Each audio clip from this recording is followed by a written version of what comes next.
A conservative activist was pretty upset over the idea of teaching critical race theory and ended up actually being arrested for trespassing at a school board meeting in order to try to disrupt it or, do some commentary about how critical race theory bad. In fact, let me give you the details about this. A member of a right-wing Arizona group that has previously protested COVID-19 closures and school equity programs was arrested on Wednesday outside the Chandler school board meeting after a disturbance.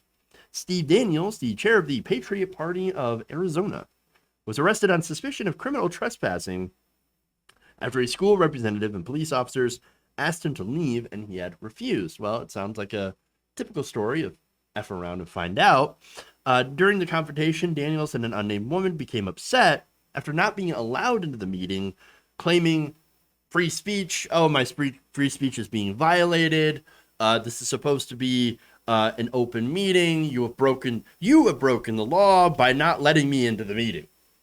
No, okay. In fact, here's what he said. Let me get to this quote in a second, actually.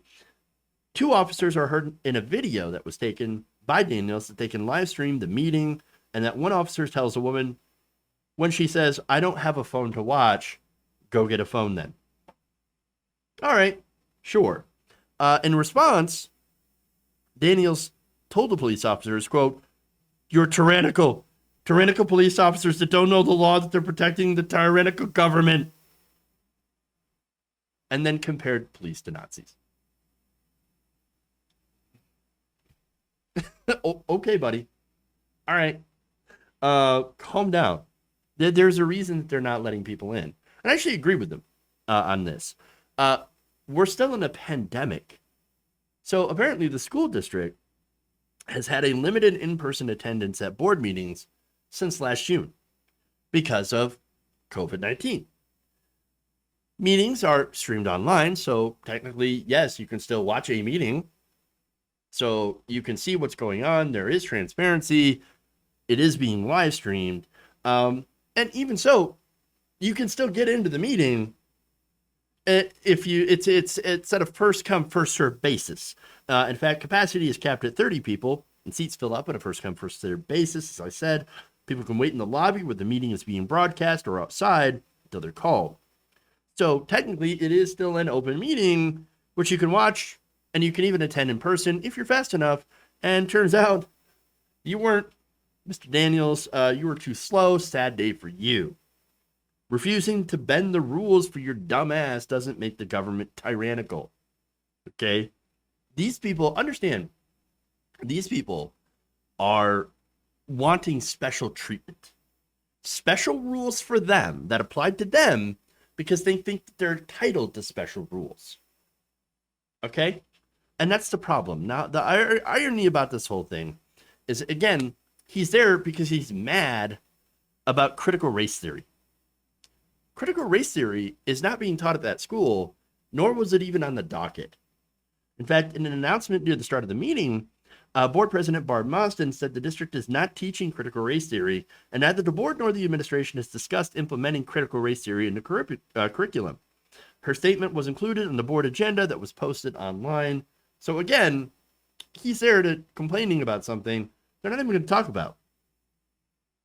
In fact, Mostyn said this: critical race theory has not been on our agenda, and it's not on our agenda this evening. If you have concerns about classroom instruction, we encourage you to let our schools or district office know so that we can look into the matter. But this guy shows up late to argue about something they're not doing, throws a fit when they won't let him in because he, again, showed up late, couldn't grab an open seat. And of course, the reason that they don't have that many open seats is because, once again, you have a pandemic. He then argues with the cops, refuses to leave, gets arrested, and then claims it was his rights that were violated. Come on. Really? He's the victim in this situation? Okay, let's ask a couple of questions here. Did the cops beat him up? Nope. Did they inject him with ketamine, as we've seen in many different places, to, calm them down, right? Nope. Did they shoot him? No. Now, if it were someone black, well, then maybe, it would have went a little bit differently, possibly. But no, what they did is they gave him ample warnings, numerous chances to watch the live stream of this happening. Perhaps if he had been patient, he could have actually spoke. And what they did is when he wouldn't listen, when he got obstinate, they still handled him with kids' gloves and said, sorry, you got to go.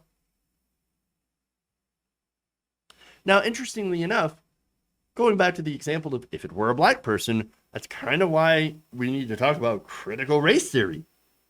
That's why it matters. In fact, critical race theory is basically there to highlight how historical inequities and racism continue to shape public policy and social conditions, which it's true. I know a lot of conservatives do not believe in this, do not believe, oh no, we don't have any racism. What are you talking about? We had a black president once. Yeah, that you called illegitimate because he was black. Ridiculous, right? But look, talking about this stuff is totally fine with me. Our country, yes, once enslaved an entire group of people and built systems into the government to perpetuate that system. Now, once slavery was abolished, other systems took their place to ensure that the freed slaves had a harder time voting, doing economic stuff, flourishing. You had segregation, Jim Crow.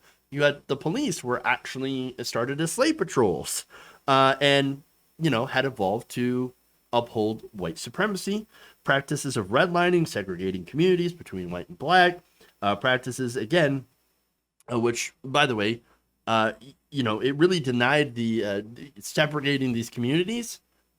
The way that they did allowed money to flow to white communities, which flourished, you know, had better education because of the way property taxes are funded, and black communities, which languished and had worse education and worse outcomes.